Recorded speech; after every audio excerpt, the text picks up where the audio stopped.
what you call him, say, Hayes McClendon donated $10. I want to give you Unc and Ocho much respect for putting in work. My question for both of you is, was DBs, okay, what DBs gave y'all fits in your day playing? Well, the guy I think that made me come the player I am is Albert Lewis.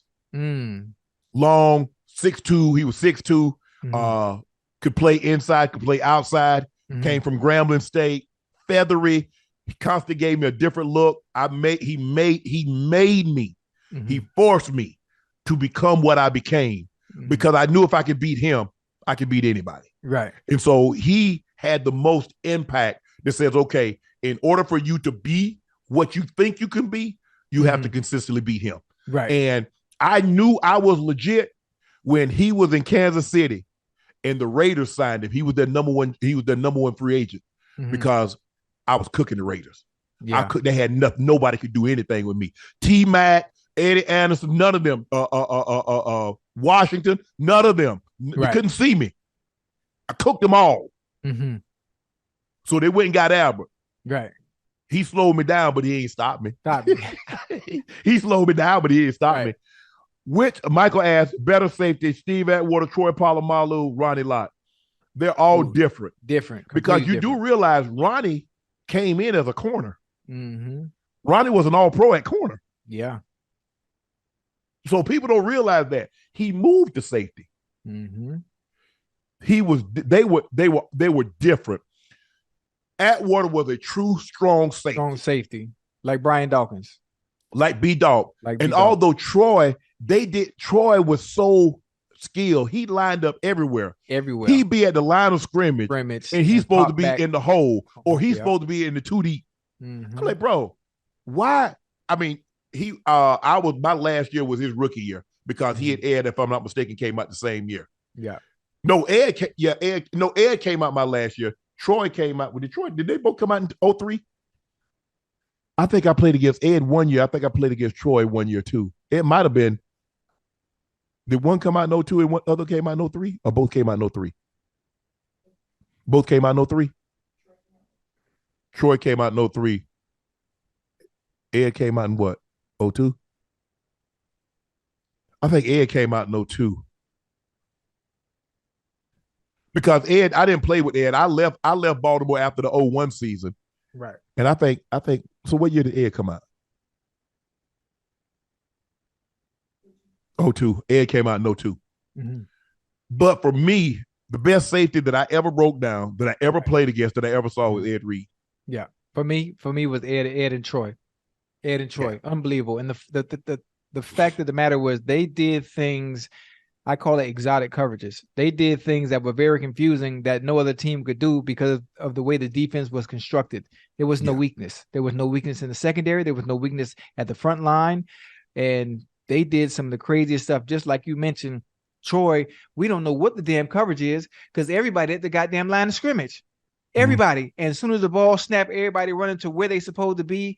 And you got to hold the ball because you don't know what's going on.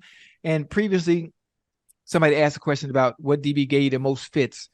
And for me, it really wasn't a DB in itself outside of what Revis did. But early in my career, the good battles where I had to tie my shoes tight. Ike Taylor, Lee Bodden, who else, man? Who else? Chris McAllister used to choke you out. Listen, Chris McAllister. Like you got to be on your A game. I had to be on my A game every time. I mean, those are some that I can remember. Those battles were really, really good. They were really, really good with them. It was back and forth with them boys. Yeah, the thing for me, Ocho, is that when we played physical corners, was not getting to a physical battle with them. No. Because I'm now gonna lose that every time. Right, but see, me, I wasn't gonna lose it, but then I forget trying to go. I'm supposed to be out trying to catch a pass instead of just beat the hell up out the DB. And a lot of times, like we played James Hasty, and Hasty, I know you're gonna see this.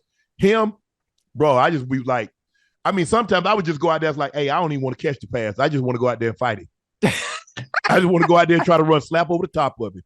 I don't want to throw. Don't even throw me. Don't even throw the ball my way. Don't even look at me because I ain't even looking to get open. I'm just looking to run right over. I'm just gonna run. And when he don't move, I'm gonna put my helmet right up on his chin. Right. Oh, James. DC, even though we homeboys, Yeah. It was just something about like, okay, I know he wasn't gonna be dirty with me, and I wasn't gonna be dirty with him. Right. But, bro, Kansas City is just like, bro, you at Kansas City. So I know we homeboys. I'm gonna throw that ish out the window for the day. For the day, I ain't gonna cut you. I ain't gonna cheap shot you. But you know you're gonna get this work though. Oh yeah. And if I get a chance to crack back, I'm gonna try to deplete you. You gotta get him out of there. Huh? I gotta get Ocho, I gotta get him. But they were so different. Troy probably was the most athletic. Yeah, most definitely. Ronnie probably had the most impact.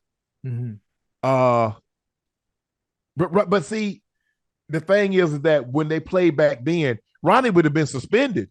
Man, you can't hit people like Ronnie was hitting people, like Atwater was hitting people. Then they would have been out the league, suspended. Yes. They would have been out the league. You see Kareem Jackson. You see how Kareem Jackson is about to miss 6 games. Again? That's the way Ronnie Lott. Yes. Oh, let's talk about Ocho. They suspended him for hitting Joshua Dobbs. It was a 3rd and 1, and they ran a quarterback power. Kareem Jackson comes and hits him in his chest with his helmet. I saw it. Ocho, you're not afforded the same protection as a runner, as a receiver, or as a quarterback in the pocket. He's a runner. It's 3rd and 1. You no longer get those protections. So what do you do? What do you do? On 3rd and 1, I'm not going to let you fall forward. And he's like, I'm not. If I hit him in his legs, he's going to fall for the first down. He's like, I'm going to hit him in his mouth. So as a defender, what do you do? Because they've handicapped the game to a point where it makes no sense, where you just can't do anything. You can't. And my pushback is, as a runner, you're not afforded the protection as a receiver in the air or a quarterback that's in the pocket. You are a runner. Right. So how am I supposed, especially, Ocho, we coming this way. It's 3rd and 1.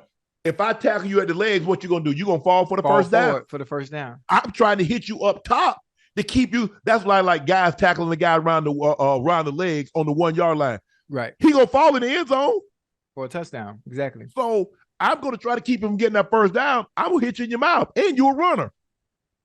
Yeah. Duck. The advice I got for a quarterback: when you see a safety like Kareem Jackson come barreling down, duck. Yeah. Makes no sense. You don't want to get hit slide. I don't know what to tell you. Makes no sense. Not in that situation. Not in that situation. No, he's a runner. He's not afforded protections of a defenseless receiver. He's not afforded the protection of a quarterback that's in the pocket. He's running the football. He's a running back. You would have never. The question is, would you ever call that play if it was a running back? No, because that's what Joshua Dobbs is. The moment that he has, it's like a quarterback power, and he tucks that ball in his arm. He's a runner. He's a runner. He's a runner. That's and crazy. So, NFL has and me too. I'm a runner too, and I'm trying to run through his ass. Paul, but I'm trying to hit it. That's what he coming. I'm trying to hit him dead in his mouth. You're not gonna get this first down. It's gonna be 4th down. Y'all gotta go for it on 4th. But I'm gonna hit you. I'm gonna hit you dead in your chest as hard as I can. You're gonna get fined. You're gonna get suspended too. Ocho, because what you telling me, if your quarterback, if you're a coach, don't care any more than to have you run it, if he's not protecting you, why should I? Exactly. What did Tom Brady say? It's not the defensive player's job to protect the offensive player. Offensive players, yeah. So And the funny thing that's about what he think of you. What the NFL is doing is the NFL is now putting the defensive players in harm's way, because now you're gonna start trying to tackle in a way that you can't tackle, a way that you haven't been able to play all your life, and start trying to do something you're not supposed to do, and you're gonna hurt yourself. And you remember, Ocho, when they started about the heads and guys started hitting guys in the knees and tearing their ACLs. Tearing their ACLs. You can't win. You can't win for losing. You can't. You can't win for losing.